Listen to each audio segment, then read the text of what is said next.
আজকে আমরা নবম দশম শ্রেণীর 3.5 অনুশীলনী একটি অঙ্ক আছে, সরল মুনাফার অঙ্ক। এটা কখনো সংক্ষিপ্ত তো আসতে পারে, সিকিউতেও আসতে পারে, এসকিউতেও আসতে পারে। 4 মার্কের হতে পারে, 2 মার্কেরও হতে পারে। সেজন্য অঙ্কটি খুব গুরুত্বপূর্ণ। তোমরা একটু মনোযোগ দাও, একটু খেয়াল করো, দেখবা এই সরল মুনাফা, চক্রবৃদ্ধির মুনাফা প্রত্যেকটি অঙ্ক খুব ইজি এবং সহজ। এটা যারা অঙ্ক একটু কম বুঝো তাদের জন্য এই অঙ্কগুলো অতীব সহজ হয়। তাহলে আমরা একটু অঙ্কটা পড়ি, বোর্ডে লিখে রাখছি, তারপরে অঙ্কতে যাব। একটু ধৈর্য সহকারে তুমি যদি মনোযোগ দাও তাহলে এই অঙ্কটি আর ভুলবে না, পরীক্ষায় তোমরা সুন্দর আনসার করতে পারবে। তাহলে আমরা লিখছি, দেখো, মুনাফার একই হারে 300 টাকার 4 বছরের সরল মুনাফা ও 400 টাকার 5 বছরের সরল মুনাফা একত্রে 128 টাকা হলে শতকরা মুনাফার হার কত? তাহলে একই হার বলছে, একই হারে 300 টাকার 4 বছরের সরল মুনাফা, মানে 300 টাকার 4 বছরের সরল মুনাফা যা হয়, 400 টাকার 5 বছরের সরল মুনাফা, এই দুইটা মিলে একত্রে হয় 128 টাকা। এবং শতকরা মুনাফার হার কত, অর্থাৎ আর এর মানটা কত? তাহলে প্রথমে আমরা লিখব মুনাফার একই হারে, অর্থাৎ এটার ক্ষেত্রে মুনাফার হার যা, এটার ক্ষেত্রে মুনাফার হার তা। অর্থাৎ মুনাফার হার বলতে আমরা যেটাকে বলি ইন্টারেস্ট বা সুদ, যেটাকে বলি যে মুনাফা মানে হলো সুদ। তাহলে মুনাফা বলতে এই 300 টাকার 1 বছরের জন্য যে মুনাফাটা দিবে, 400 টাকার 1 বছরের জন্য একই মুনাফা দিবে। অর্থাৎ এটাকে যদি 100 টাকার 1 বছরের মুনাফা 4 টাকা দেয়, এই ক্ষেত্রেও 100 টাকার 1 বছরের মুনাফা 4 টাকাই দিবে। বলছে মুনাফার একই হারে, দুটোর মুনাফার হার একই। তাহলে আমরা প্রথমে লিখব, মনে করি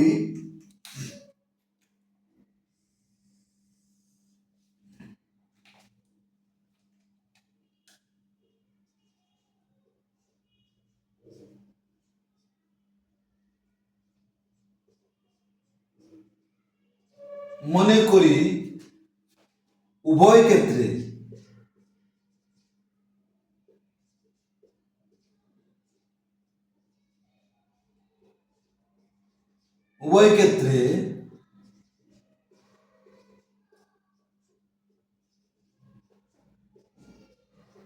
মুনাফার হার, মনে করি উভয় ক্ষেত্রে মুনাফার হার কি দ্বারা প্রকাশ করা হয়? আর দ্বারা প্রকাশ করা হয়, X%। উভয় ক্ষেত্রে মুনাফার হার হলো X%। X% মানে 100 টাকা 1 বছরে X টাকা দেয়। X টাকাটা 2 টাকা, 3 টাকা, 4 টাকা, 5 টাকা, 10 টাকা যাই হয় হতে পারে। অর্থাৎ আমরা যদি বুঝি এইরকম 5% যদি দেওয়া থাকে, তাহলে তোমাকে 5% মুনাফা হার যদি দেওয়া থাকে, তাহলে বুঝতে হবে 100 টাকা 1 বছর ব্যাংকে রাখলে 5 টাকা মুনাফা দেয়। এটাই হলো মুনাফার হার। মুনাফার হারটা হলো তুমি 100 টাকা 1 বছর ব্যাংকে রাখবা, রাখার পরে তোমাকে যদি 5 টাকা তারা অতিরিক্ত দেয়, এই অতিরিক্ত টাকাটাই হলো মুনাফার হার। তাহলে 5% যদি দেওয়া থাকে, অথবা 6% দেওয়া থাকে, অথবা 10% যদি দেওয়া থাকে, তাহলে তুমি এটা যদি বলে যে মুনাফার হার 10%, তাহলে তুমি বুঝতে হবে 100 টাকায় 1 বছর পরে 10 টাকা মুনাফা দিচ্ছে, অর্থাৎ অতিরিক্ত 10 টাকা তোমাকে দিচ্ছে। এটা দিয়ে এটাই বোঝাচ্ছি। আর যদি 6% লেখা থাকে, তাহলে বুঝতে হবে তুমি 100 টাকা যদি ব্যাংকে জমা দাও, 1 বছর পরে তোমাকে 106 টাকা দিবে, আসল এবং মুনাফা সহ। মুনাফাটা পাইবে 6 টাকা, আর তোমার আসল তো 100 টাকা আছে। এটাই হলো মুনাফার হার। তাহলে পার্সেন্টের জন্য আমরা কি বুঝি? পার্সেন্ট জন্য আমরা বুঝি 1/100, তাহলে এক্স ঠিক আছে, আর পার্সেন্টের জন্য 1/100, তাহলে আমরা লিখতে পারি x/100। এটা হলো মুনাফার হার। এখন এখানে দুইটা ধাপ আছে। মুনাফার একই হারে 300 টাকার 4 বছরের সরল মুনাফা, 300 টাকার 4 বছরের সরল মুনাফা হলো একটা অংশ, আর 400 টাকার 5 বছরের সরল মুনাফার আরেকটা অংশ, দুইটা অংশ এখানে দেওয়া আছে। তাহলে আমরা লিখব প্রথম ক্ষেত্রে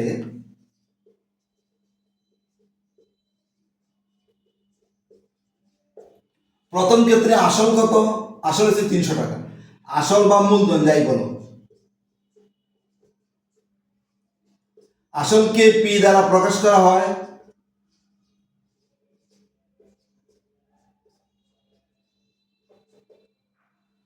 সময় হচ্ছে 4 বছর, সময় n = 4 বছর,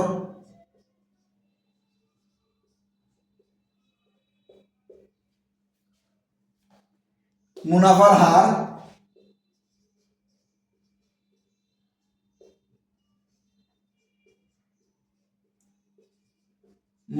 হার আর ইকুয়াল x/100। 4 বছরের সরল মুনাফা কত? দুইটাই মুনাফা হয়েছে 128 টাকা। তাহলে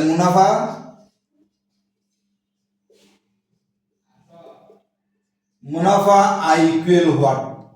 আমরা মুনাফাটা জানি না, মুনাফাটা আমরা বের করব।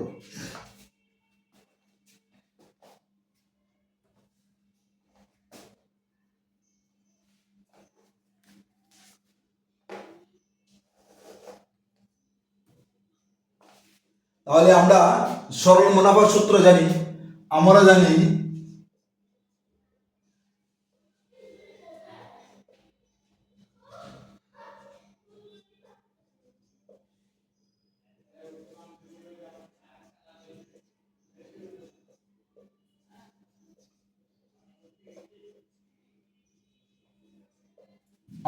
সরল মুনাফা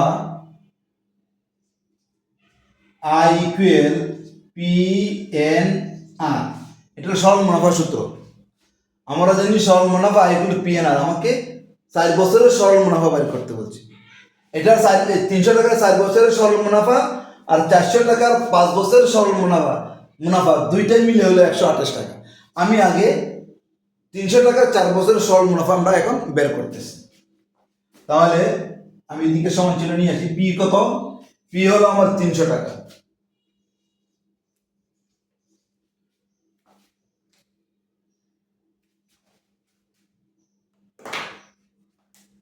পি হলো 300,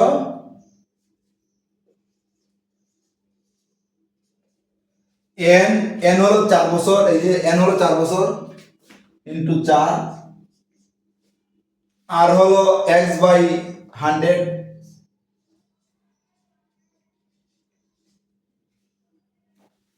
এখন আমরা কাটাকাটি করে দেখো, এই শূন্য এই শূন্য এই শূন্য শূন্য কাটা, তাহলে 3 এর 4 গুণ করলে 12 আর উপর আছে x, তাহলে 12x হলো আমার এই 300 টাকার 4 বছরের সরল মুনাফা হলো 12x টাকা।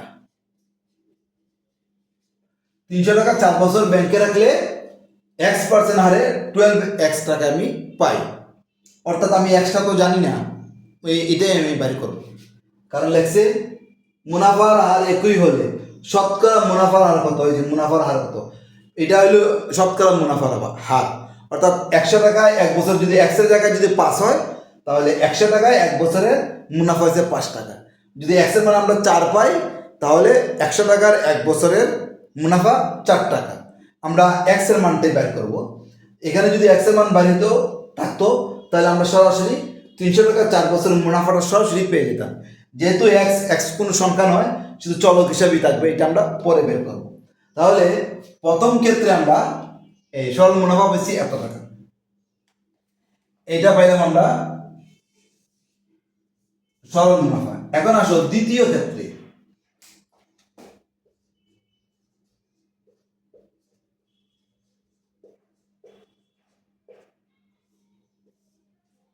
এটা হলো প্রথম ক্ষেত্রে, আর এটা হলো দ্বিতীয় ক্ষেত্রে। দ্বিতীয় ক্ষেত্রে আসল কত?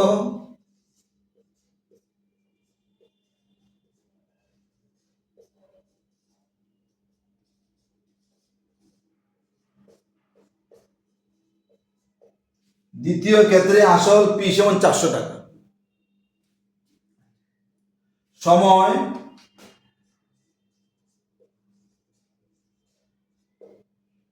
সময় এন ইকুয়াল, এখানে হবে 5 বছর, আগেটা ছিল 4 বছর, এখানে হলো 5 বছর। 5 বছর এন ইকুয়াল টু 5 বছর। আচ্ছা, মুনাফার হার উভয় ক্ষেত্রে তো একই, তাহলে মুনাফার হার হবে x/100।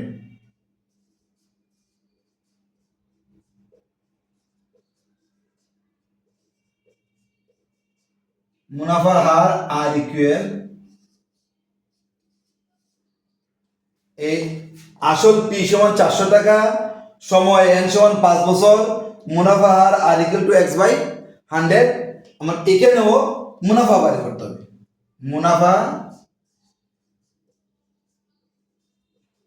মুনাফা আই ইকুয়াল হোয়াট? মুনাফা আই ইকুয়াল হোয়াট? মুনাফা বাড়ি করতে হবে। তাহলে আমি কি করি, উপরের অংশটা মুছে ফেলি, এই অংশটুকু।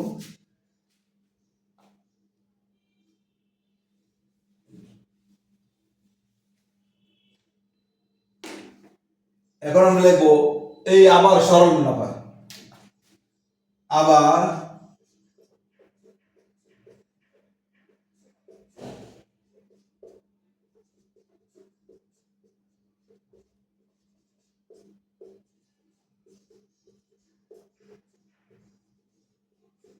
সরল মুনাফা I equal P N R. P কত? পি হলো 400, এন হলো কত? 5, আর কত? x/100।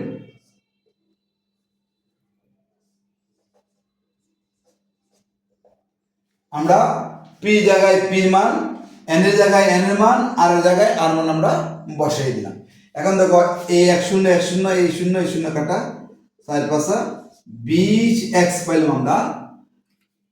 400 টাকার 5 বছরের সরল মুনাফা পাইলাম আমরা 20x টাকা। তাহলে 400 টাকার 5 বছরের সরল মুনাফা পাইলাম এত, আর 300 টাকার 4 বছরের সরল মুনাফা পাইলাম আমরা এত। এই দুটোই মুনাফা, সরল, এটাও সরল মুনাফা, এটাও সরল মুনাফা, দুইটা সরল মুনাফা মিলে হয়েছে 128 টাকা। বলছে 5 বছরের সরল একত্রে 128 টাকা।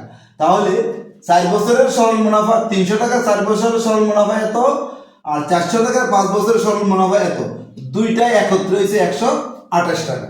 এখন আমরা লিখবো প্রশ্ন মতে, আমরা x এর মান বাড়ি করবো। তো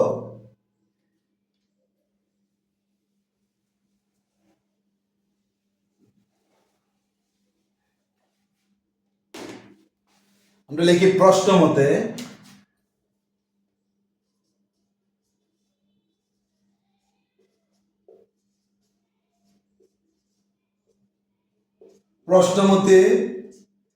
আমরা এটা পাইছি কত? 12x প্লাস 20x, মানে 400 টাকার 4 বছরের মুনাফা 12x, আর 300 টাকার 4 বছরের মুনাফা, সরল মুনাফা হচ্ছে 12x, আর 400 টাকার 5 বছরের সরল মুনাফা হলো 20x। দুইটাই একত্রে হলো 128 টাকা।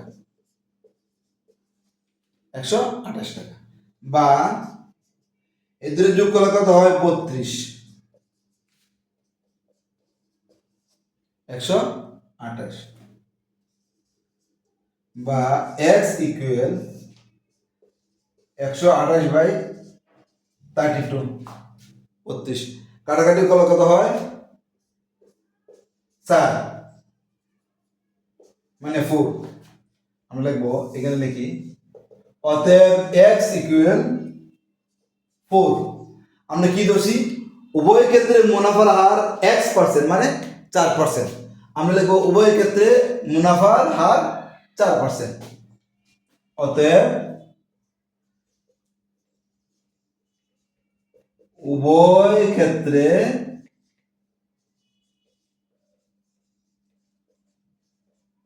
মুনাফার হার